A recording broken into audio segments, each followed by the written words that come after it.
Hello, j'espère que vous allez bien. Aujourd'hui, je vous retrouve après un mois d'absence. Oups, pardon, mais bon, j'avais des examens, j'avais des révisions, après j'étais malade et tout, donc je suis excusée.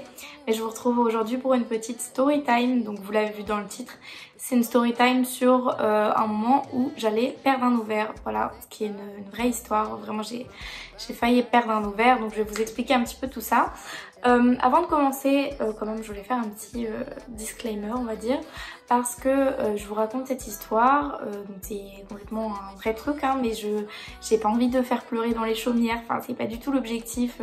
Le but c'est pas que vous disiez oh là là, la pauvre, que vous ayez pitié de moi, parce que enfin je vais bien, l'histoire se termine bien, tout va bien. C'est juste en fait parce que je me suis dit que ce serait un petit peu important de vous raconter ça, parce qu'il y a une morale en fait à cette histoire. C'est important de parler de maladies, de complications on va dire gynécologiques et de complications de santé de manière générale, puisque c'est pas encore très connu, on n'a pas encore beaucoup ouvert la voie à tous les témoignages sur ce genre de complications, de maladies, etc.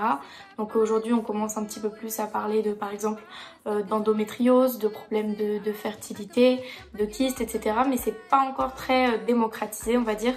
Et je trouve que c'est important quand on est une femme de pouvoir se renseigner sur ce genre de sujet. C'était l'occasion pour moi de vous partager un petit peu ce que j'ai vécu et puis tout simplement de vous laisser aussi peut-être débattre un petit peu dans les commentaires, échanger sur vos propres expériences.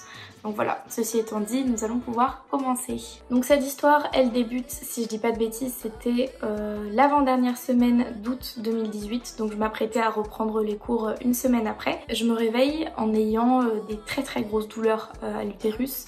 Il devait être quelque chose comme 5 ou 6 heures du matin et comme je viens de vous dire, moi j'ai pas pour habitude d'avoir des grosses douleurs, donc ça me paraissait un petit peu bizarre et j'avais vraiment très mal, mais vraiment une douleur constante, enfin une douleur qui me lançait mais de façon constante, c'est-à-dire que il n'y avait pas de moment de répit en fait. Donc il était 5-6 heures du matin, donc sur le moment je me dis bon...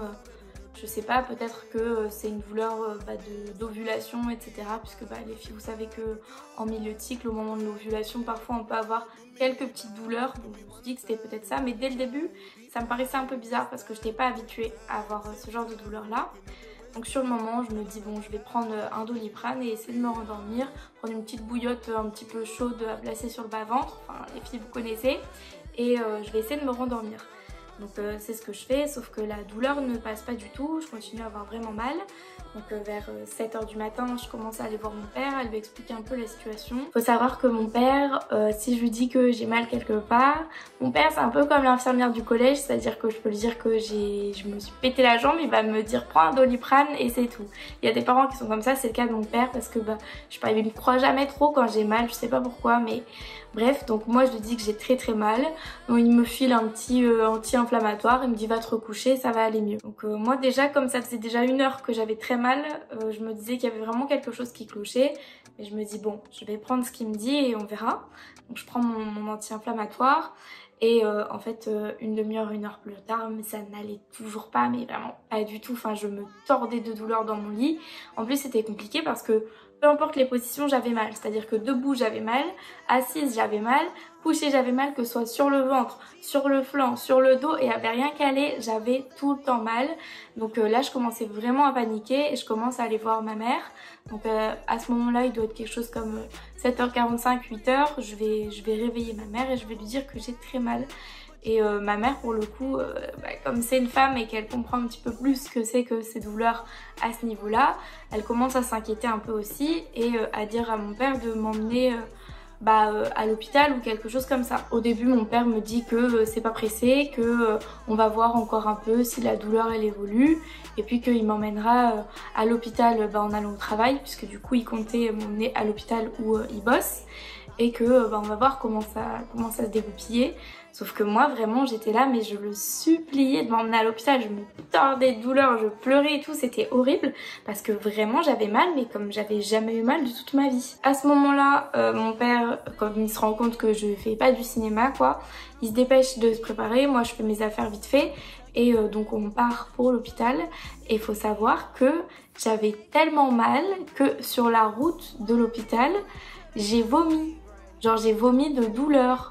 C'est un truc, c'est très impressionnant d'ailleurs parce que bah, tout le monde a déjà vomi parce que gastro, parce que indigestion, etc. Mais là vraiment c'est trop bizarre parce que t'as pas la nausée forcément, mais à un moment juste t'en peux tellement plus que tu vomis. Enfin ça n'a pas de sens, bref. Pour le coup il y avait bien 3/4 d'heure de route, donc je me tordais de douleur sur mon siège encore une fois. Et puis par contre l'avantage c'était que comme on est arrivé à l'hôpital de mon père, donc un hôpital dans lequel il est chef de service, il m'a fait passer en priorité comme si j'étais Lady Gaga en disant bon ma fille elle a mal, vous la faites passer. Je suis passée devant les autres gens, vite fait on m'a directement auscultée, on a commencé à me poser des questions pour savoir si je pouvais pas avoir une grossesse extra-utérine, on m'a fait faire pipi dans un bocal, enfin j'avais l'impression d'être un rat de laboratoire mais j'avais tellement mal que j'allais pas me plaindre. Et donc je faisais des allers-retours entre le bureau des infirmières, les toilettes, les machins, les bidules. Et après l'infirmière a commencé à m'emmener jusqu'à ma future chambre. Et entre ma chambre et le bureau de l'infirmière, alors que vraiment j'ai vérifié après en repartant, il y avait littéralement 10 mètres de distance, j'ai eu le temps de vomir 3 fois. Donc c'est la preuve que j'étais vraiment au bout du rouleau. Très vite comme je continuais à vraiment me plaindre de douleur, surtout parce que bah déjà j'avais vraiment mal, mais en plus je suis quelqu'un de vraiment très dramatique. L'infirmière par exemple elle me demandait, donc c'est un truc qu'on fait beaucoup dans les hôpitaux, de demander de jauger la douleur sur une échelle de 1 à 10. Et moi quand elle m'a demandé ça, j'étais tellement au bout de ma vie que j'ai répondu 11, toujours dans mon côté un peu dans l'exagération. Mais en fait j'exagérais pas, enfin vraiment je souhaite cette douleur à personne, même pas à mon pire ennemi, parce que c'était vraiment horrible. Mais vraiment j'avais l'impression qu'on était en train de m'arracher les ovaires comme ça de l'intérieur.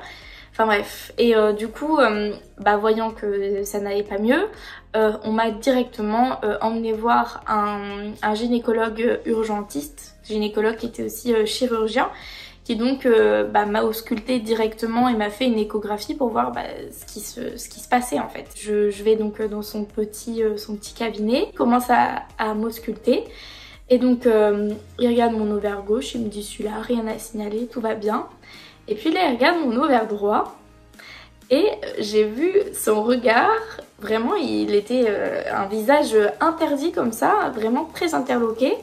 Et je lui dis ça va? Et il se tourne, il me dit oh là là, mademoiselle, vous avez un ovaire qui est plus gros qu'un pamplemousse. Donc moi qui ne comprends rien, je lui dis mais comment ça, j'ai une malformation, j'ai quelque chose? Et puis il me dit non mais vous avez un kyste de plus de 20 cm je pense à vue d'œil. Je sais pas si vous vous rendez compte ce que ça fait 20 cm, mais 20 cm ça fait je sais pas ça quoi.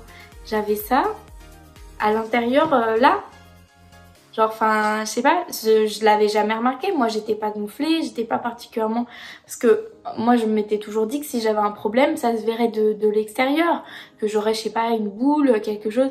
Là pas du tout, vraiment j'avais mon bas-ventre plat et tout, pas de souci, mais j'avais quand même un truc de 20 cm à l'intérieur, un kyste de 20 cm. Donc moi je commence à paniquer parce que je comprenais pas en fait ce que ça impliquait. Donc je lui demande on fait quoi, on l'enlève, enfin je sais pas, moi j'ai mal. Il me dit ah oui, on va l'enlever parce que là le problème c'est que vous avez donc une torsion de kyste, c'est-à-dire que la trompe de Fallope s'est tournée 2 fois, vous avez une double torsion.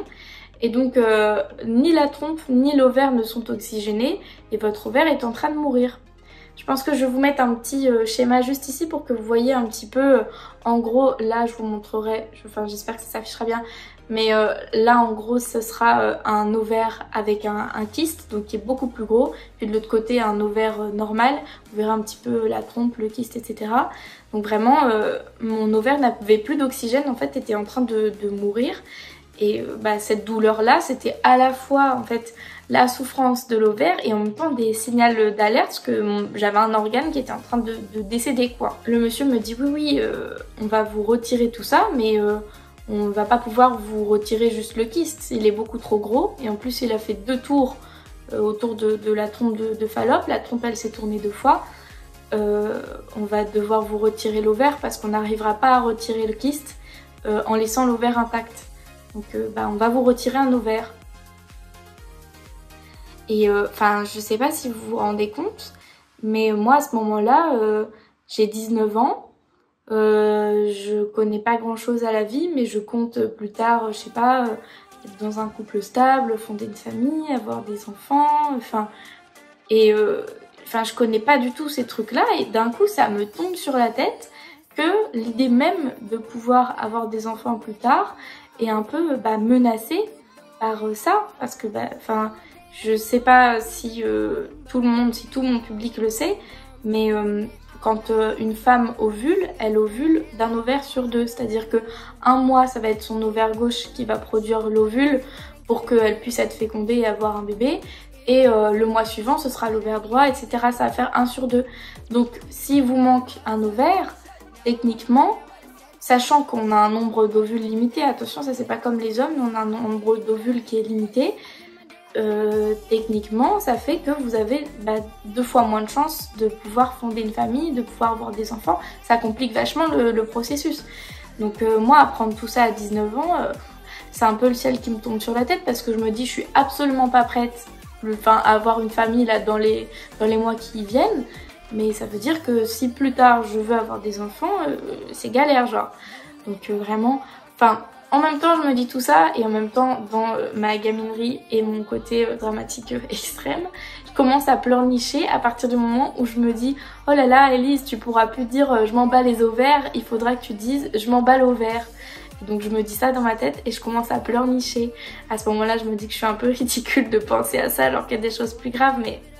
Bref, du coup, le monsieur m'annonce ça, et moi, vraiment, ouais, j'étais complètement choquée. Donc j'appelle ma mère, je lui explique la situation, et en plus c'était compliqué parce que j'entendais bien que ma mère, elle se retenait de pleurer pour moi à l'autre bout du film, et qu'elle se forçait à rester forte pour me soutenir. Mais on en avait reparlé plus tard, et elle se disait mais... Bichette, elle est pas au bout de ses peines si déjà à 19 ans il lui arrive des galères comme ça. Donc ouais, c'était un moment pas très joyeux dans ma vie quoi. Résultat des courses, on me dit que je dois être opérée en urgence, puisque encore une fois j'ai un organe qui est en train de mourir, donc on n'a pas trop le temps d'aller se faire un petit café, d'en discuter autour d'une petite biscotte quoi. Donc tout de suite on m'emmène dans ma chambre, on commence à me préparer un peu pour l'intervention, donc me désinfecter un peu toute la zone. Donc c'est à la fois la zone pelvienne, donc le maillot, et en même temps ça remonte jusqu'au nombril, etc. Parce qu'on vous fout plein de tuyaux un peu partout, plein de caméras et tout, donc c'est pas juste on passe par en dessous et tout, non, c'est vraiment tout un processus très complexe. Donc on commence à me désinfecter, à me raser toute la zone, parce qu'il faut pas qu'il y ait un poil de duvet qui gêne pendant l'opération et tout. Donc je commence à prendre conscience un petit peu de ce qui est en train de se tramer. Et puis les infirmières essaient de me rassurer un petit peu. D'ailleurs big cœur sur vous les infirmières si vous voyez cette vidéo là, parce que franchement c'est grave des puces, grave mignonnes. Et puis ma mère aussi entre temps est arrivée, me dépose des affaires, etc. Parce que je vais rester plusieurs jours à l'hôpital, bien évidemment. Quand on se fait opérer, c'est pas juste on arrive, on se fait opérer, on sort, non, il faut vérifier quand même que tout se passe bien, qu'il y a une bonne cicatrisation et tout. Donc je savais que j'allais rester plusieurs jours. Du coup je commence à me préparer pour aller au bloc. Et on m'emmène directement au bloc pour me faire l'anesthésie puis l'opération. D'ailleurs pendant l'anesthésie, pour ceux qui ne se sont jamais fait anesthésier de leur vie, sachez qu'on vous pose 40 000 questions, parce que il faut être capable de pouvoir vous administrer la bonne dose d'anesthésiant. Mais bon, moi ce qui était compliqué pour moi, c'était que on me posait donc ces 40 000 questions pendant que j'étais en train de me tordre de douleur sur une table d'opération qui, on va le dire, n'est pas un lit hyper confortable d'une chambre d'hôtel, hein. Clairement c'est un truc tout plat, bien dur pour le dos, et moi j'étais là, je me tordais de douleur vraiment. Je les ai engueulés, les infirmiers, les pauvres, ceux qui s'occupaient de l'anesthésie, les anesthésistes du coup, Elise. Je les ai engueulés, je leur ai dit non mais endormez-moi, arrêtez de me poser des questions, vous voyez pas que je suis en train de crever là. Encore une fois très dramatique, hein, on n'oublie pas. Donc vu que je l'ai supplié de me donner le produit, ils m'ont endormi. Et je me suis réveillée donc quelque chose comme 3 heures plus tard dans la salle de réveil avec plein d'autres gens endormis tout autour de moi. et puis l'infirmier qui s'occupait des gens qui se réveillaient. Et je me souviens avoir demandé à l'infirmier de me libérer et de me laisser partir parce que j'avais des bouquins à lire, voilà. Parce qu'on est tellement défoncé quand on se réveille d'une anesthésie qu'on a les idées complètement à l'ouest. Je me rappelle de mon père qui est venu me voir et qui s'est un peu moqué de moi parce que j'essayais de discuter avec lui, mais mes idées n'avaient ni queue ni tête, donc c'était assez rigolo. Et puis donc moi en fait à ce moment-là, quand je me réveille, je me dis bon, je suis vivante, mais j'étais persuadée qu'on m'avait enlevé un ovaire du coup parce que c'était ce qui était convenu. Donc moi je me disais bon ça va être ça maintenant la vie avec un seul ovaire. Jusqu'à ce que justement mon père arrive et m'explique que l'opération s'est très bien déroulée et que victoire, vraiment victoire encore une fois, Dieu merci, on a réussi à sauver mon ovaire et que du coup le chirurgien viendrait bientôt pour m'expliquer un petit peu comment s'était déroulée l'opération, ce qui s'était passé, etc. Que j'en sache un petit peu plus quoi. Donc mon père me dit ça, moi on me ramène dans ma chambre. Effectivement une fois arrivé dans ma chambre, quelques minutes après, on a le chir qui déboule et qui m'explique un petit peu que effectivement il est très fier de lui parce qu'il a réussi à m'enlever mon kyste sans toucher à l'ovaire en essayant vraiment de le préserver au maximum et que donc effectivement c'était bien un kyste ovarien, c'était un kyste dermoïde. Donc ça c'est important parce que faut savoir qu'il y a plusieurs types de kystes. Moi dans mon cas c'était donc un kyste dermoïde et donc un kyste dermoïde c'est un peu différent parce que c'est un kyste qui va apparaître à un moment de votre vie et qui va continuer de grandir jusqu'à temps que vous l'enleviez. Et donc ce kyste dermoïde là il est différent puisqu'il est composé de cellules comme celles d'un embryon en fait. Donc c'est pas du tout le même type de kyste que les kystes fonctionnels. C'est un kyste qui souvent peut développer des cheveux, des poils, des dents, etc. Donc dans mon cas c'était un kyste qui avait des poils et des cheveux. Je précise qu'il n'avait pas de dents parce que quand même ça me ferait un petit peu peur si mon utérus avait des dents. Mais ouais c'est un kyste du coup qui grossit et qui est capable d'atteindre des tailles absolument monstrueuses comme ça a été le cas pour moi puisque ouais j'avais un kyste qui faisait genre 22-23 cm quoi, donc c'est quelque chose de quand même très grand, enfin je sais pas si vous vous rendez compte. Et donc pour la petite anecdote tout à fait sympa, le chirurgien m'a dit qu'il n'avait jamais vu un kyste aussi gros de toute sa vie et que pour faire avancer la science, il a pris des photos de mon kyste. Donc voilà, écoutez, si vous êtes étudiant en médecine ou en gynécologie et que vous voyez des photos de très gros kystes dermoïdes, vous penserez à moi parce que c'est peut-être le mien. Donc voilà, quoi qu'il en soit, on m'annonce que donc on a réussi à sauver mon ovaire mais que je vais devoir rester encore quelques petits jours à l'hôpital parce que il faut évidemment que on puisse vérifier que la cicatrisation se passe bien, qu'on puisse vérifier aussi que j'ai pas de complications, pas d'infections, etc. Donc a priori je vais rester une petite semaine quoi. Ça fait beaucoup de nouvelles pour la journée, c'était une très longue journée finalement. Donc je reste à l'hôpital et pendant les jours qui suivent, donc je suis sous traitement, je suis déjà sous morphine pour apaiser un peu la douleur parce qu'on parle pas d'une petite opération de dents de sagesse, quoique ça fait quand même bien mal les dents de sagesse, mais on parle pas d'une petite opération de routine, c'est quand même une opération assez lourde, donc il fallait que je sois sous morphine parce que sinon j'avais vraiment beaucoup trop mal. Donc morphine, paracétamol évidemment, et puis du tramadol. Je sais pas si vous connaissez le tramadol, mais ce sont des opiacés. C'est un peu, c'est addictif en fait, ça peut être comme une drogue. Donc à chaque fois ce qui était compliqué c'est qu'on essaie de m'administrer donc ce type de médicaments pour soulager un peu la douleur.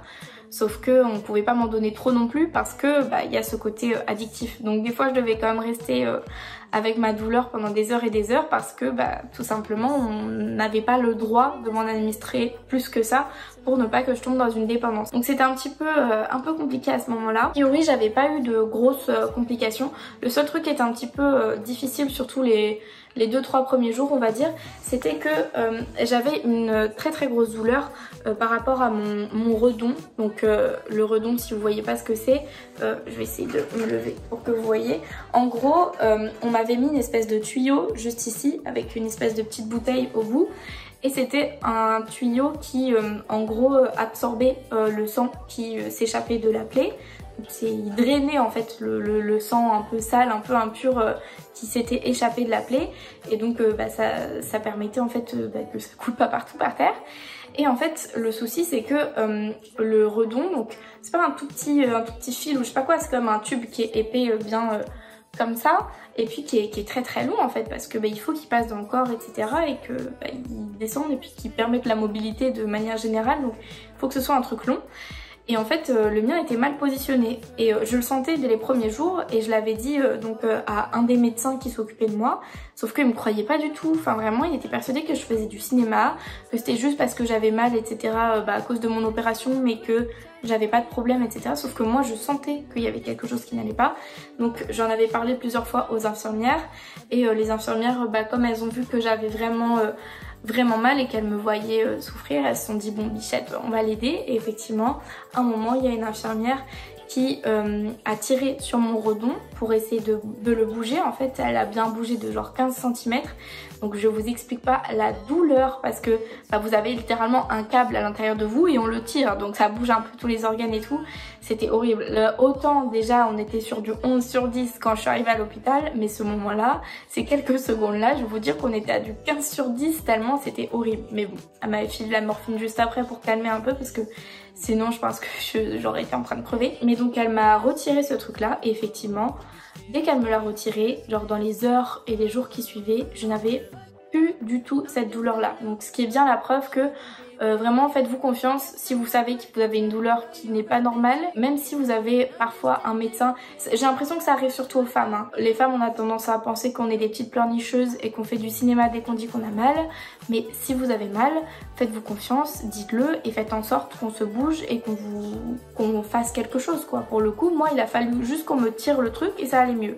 Donc voilà, c'était petit aparté, mais je pense que c'était important de le dire. Et donc finalement ouais, à part ça j'ai pas eu trop de complications, sauf finalement aussi les difficultés à me déplacer, à faire des choses seule, etc. Parce que quand on a une douleur à la moitié du corps en fait ça bloque tout. Enfin moi j'arrivais pas à me redresser, j'arrivais pas très bien à marcher, enfin c'était un peu ouais, c'était un peu compliqué, j'étais obligée de demander beaucoup d'aide pour tout, pour me laver, pour aller faire pipi, enfin pour tous les gestes du quotidien. Pendant les quelques premiers jours c'était compliqué. Avec le temps voilà, surtout quand on m'a enlevé mon redon et que du coup j'avais beaucoup moins mal, je commençais à regagner un petit peu en mobilité, mais c'est vrai que ça fait trop bizarre parce que du jour au lendemain on peut pas marcher parce que même au-delà de la douleur en fait on est tellement affaibli par l'anesthésie, par tout ça qu'on est physiquement pas capable de se lever. Donc enfin ça me fait un petit peu tout drôle, mais comme ça s'est apaisé avec les jours suivants, ça allait beaucoup mieux. Et puis finalement mon séjour à l'hôpital il s'est déroulé quoi. Bon, après je pense que sans surprise l'hôpital c'est pas le truc le plus fun du monde, entre les programmes télé qui sont un peu pétés, le fait qu'on s'ennuie. En plus mes parents ils m'avaient pris un abonnement wifi parce que je suis quand même très accro à internet, mais la connexion était très mauvaise dans ma chambre, enfin vraiment il y avait rien qui allait, mais je pouvais pas leur en vouloir, je veux dire c'est l'hôpital, on n'est pas au Club Med. J'ai fini par sortir de l'hôpital et par contre on m'a libérée, mais avec des traitements et tout un tas de recommandations, puisque bien évidemment j'avais encore de très grosses douleurs malgré tout. On n'allait pas me filer de la morphine pour me faire mes propres piqûres chez moi parce que pas du tout, mais je devais quand même prendre encore beaucoup de tramadol. Comme je disais c'est des opiacés et ça provoque beaucoup de somnolence, ça provoque des confusions, des difficultés de concentration, on a des pertes de mémoire aussi, on a les repères spatio-temporels qui sont un peu compliqués. Enfin il y a beaucoup d'effets et comme je vous l'ai dit en début de vidéo, quand je suis sortie de l'hôpital, genre vraiment littéralement 3-4 jours après, j'étais à l'école. C'est vrai que ça rendait difficile l'attention et la concentration en cours. Et puis en plus à côté de ça, il y avait plein d'autres choses qui étaient très contraignantes. Je devais faire beaucoup de prises de sang. Je devais faire aussi tous les jours des piqûres anti-phlébite. Moi je me faisais mes piqûres moi-même. Ma mère elle m'a appris à me faire mes piqûres donc je me les faisais. Au début c'était un peu galère, hein. Franchement je vous cache pas, j'avais des constellations de bleu sur les cuisses parce que je savais pas me piquer. Et puis en plus des tailles très peu glamour, mais je devais porter des bas de contention, encore une fois pour éviter les phlébites. Et bon, porter des bas de contention quand on a 70 ans ça passe, mais quand on a 19 ans, c'est pas le summum du fashion quoi. Donc je devais porter ça et puis bah surtout, encore et surtout, j'avais encore bah, mes fils de mon opération, de quand on m'avait recousu. Donc il fallait que je me les fasse enlever. Donc c'est ma copine Clémence, d'ailleurs Clémence, tu passes par là, je te fais des bisous. C'est ma copine Clémence qui me les a enlevés parce qu'elle était en école d'infirmière à l'époque. Donc ça lui faisait un petit entraînement. Bon, elle s'en est très bien sortie. Après, c'est jamais une partie de plaisir non plus de se faire retirer des fils. Ça pique un peu, on va dire. Mais elle s'en est bien sortie. Et même si j'ai encore des grosses cicatrices, elles sont pas si moches que ça. Donc, on va dire que ça va. Ouais, non, c'était pas très très fun quand même de quitter l'hôpital pendant les premières semaines. Et je dirais que ouais, il y avait quand même quelques petites séquelles, on va dire. D'ailleurs, en ce qui concerne les séquelles, je pense qu'il faut en distinguer deux types. Dans un premier temps, c'était des séquelles physiques, évidemment, puisque quand on se fait opérer, on a des douleurs après. Donc moi, ce qui était compliqué, c'était, ça peut paraître tout bête, hein, mais par exemple, éternuer dans les semaines suivant l'opération, mais c'était l'enfer sur terre. J'ai l'impression qu'on prenait mes ovaires et qu'on les tordait comme ça. Ça faisait très très mal. Ouais, j'avais des douleurs quand j'éternuais, puis j'avais des douleurs aussi de manière générale, par exemple quand je faisais du sport ou dans l'intimité ou dans plein de situations, j'avais des douleurs. Après, ces douleurs se sont un peu estompées au fil du temps et puis aujourd'hui, j'ai plus mal. Évidemment, ça fait 2 ans que c'est passé, donc ça va beaucoup mieux. Au-delà de ces séquelles physiques là, je dirais aussi qu'il y a des séquelles psychologiques, je pense, parce que forcément déjà votre corps change, vous avez une apparition de cicatrices qui sont, faut le dire, assez disgracieuses. Donc en gros, pour vous situer un petit peu au niveau des cicatrices, ça fait normalement une cicatrice ici, vous avez une cicatrice aussi au niveau du nombril puisque c'est par là qu'on passe la petite caméra quand on va opérer. Là ici c'est pour voir tout ce qui se passe. Et puis ensuite normalement donc on a une cicatrice ici, donc c'était là où j'avais mon redon comme je vous ai expliqué, et une cicatrice ici où il y avait le petit aspirateur pour aspirer le kyste en même temps que on le coupait, etc. et pour l'enlever sans toucher à l'ovaire. Donc ça fait pas mal de cicatrices, donc c'est dur de voir son corps avec des nouvelles cicatrices qui apparaissent comme ça du jour au lendemain. Et puis tout simplement aussi c'est assez... ouais, c'est un événement qui est assez traumatique parce que malgré tout c'est un événement qui dans un premier temps nous donne l'impression que ça va affecter déjà notre fertilité et puis aussi notre féminité, puisque on parle quand même d'organes biologiques qui font qu'on est une femme. Évidemment ça n'a rien à voir avec toutes les questions de genre et tout, mais biologiquement je suis une femme parce que j'ai des organes génitaux de femme. Et là c'est une maladie qui est atteint un peu à ça, donc ça fait un petit peu bizarre. Et puis en plus là cette année scolaire là en début d'année, j'avais eu de nouveau des soupçons d'avoir des problèmes encore une fois à ce niveau là, d'avoir de nouveaux kystes, une espèce de petite rechute quoi. Donc j'ai dû passer plusieurs examens etc. pour vérifier que je n'avais rien. Et puis ouais, ça refout une pression psychologique un peu parce qu'on a l'impression qu'on sera jamais tranquille, qu'on aura toujours des complications à ce niveau là, qu'en plus on devra potentiellement en parler à notre futur partenaire parce que ça peut poser problème quand on essaiera d'avoir des enfants ou des trucs comme ça. Enfin, même si évidemment on n'est pas des poules pondeuses, mais je pense que vous voyez ce que je veux dire. Forcément ça fout un coup au moral de savoir que notre fertilité, notre féminité, tout ça peut se trouver un petit peu menacé par des problèmes de santé à ce niveau-là. Malgré tout, j'en tire quand même des leçons de toute cette petite expérience et puis aujourd'hui j'arrive un peu à la tourner en dérision, à rigoler un petit peu de ça. Par exemple, c'est tout bête, mais mon kyste, je lui ai donné un prénom, il s'appelle Dimitri. Parce que je trouve que Dimitri déjà c'est un prénom qui me fait beaucoup rire parce que je trouve ça drôle comme prénom. Et en plus de ça je me dis que on parle quand même d'un kyste qui m'a suivi toute ma vie, puisque le chirurgien m'a bien dit que les kystes dermoïdes ça prend très longtemps à se développer et que a priori pour avoir atteint cette taille là, mon kyste je l'avais probablement toujours eu, et ce depuis ma naissance, voire même avant ma naissance. Donc je lui ai donné un petit nom, en plus je me dis il avait des poils, il avait des cheveux, c'est un petit peu comme une espèce de bébé raté ou de jumeau maléfique que j'aurais mangé dans l'embryon, donc je trouve ça rigolo. Et puis dédramatiser la chose, c'est aussi être capable d'en rigoler avec ses amis, avec son entourage, et même pourquoi pas utiliser ça pour pouvoir se moquer des hommes qui ont un ego un peu trop surdimensionné et à qui je n'hésite surtout pas à rappeler que mon kyste est certainement plus gros que leur pénis. Et puis au-delà de cet aspect un peu humoristique on va dire, j'essaie surtout de sensibiliser les filles autour de moi, mes amis et puis un peu tous les individus de sexe féminin qui m'entourent, parce que encore une fois je trouve qu'on ne parle pas assez de ce genre de problème, qu'on ne parle pas assez des complications gynécologiques, et en fait je me rends compte qu'il y a très peu de filles qui sont informées à ce niveau-là. Quand je me rends compte de toutes les filles qui sont venues me poser des questions après que j'ai un petit peu parlé de ce truc là dans la sphère publique et sur les réseaux sociaux, et en fait tout le monde s'attend à ce que par exemple quand on a un kyste ça se voit de l'extérieur, ou alors qu'on ait sans cesse des douleurs, et encore une fois c'était pas mon cas. Moi je voyais rien, enfin ça ne se voyait pas physiquement, j'avais pas des gonflements et j'avais jamais de douleur à ce niveau là, donc je ne m'en serais jamais aperçue avant tout simplement ce moment où il était quasiment déjà trop tard. Et en fait quand je me rends compte de ça, je me dis que si j'étais allée chez le gynécologue et si je n'avais pas repoussé ce moment de faire des visites en me disant que tout simplement j'irais quand je serais prête à avoir des enfants, ou si j'avais une grosse complication, etc. Sauf que des complications, des fois, elles sont pas visibles en fait.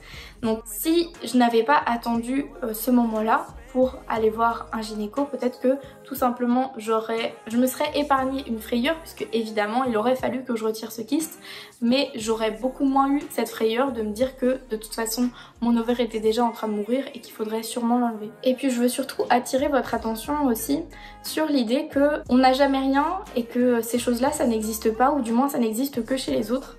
Et en fait, y a un beau jour où on se rend compte qu'on est soi-même l'autre des autres. C'est-à-dire que moi je voyais parfois des filles autour de moi qui rencontraient des soucis, qui découvraient par exemple qu'elles étaient sujettes à l'endométriose ou à des problèmes de fertilité, ou des filles par exemple qui avaient une ménopause précoce, etc.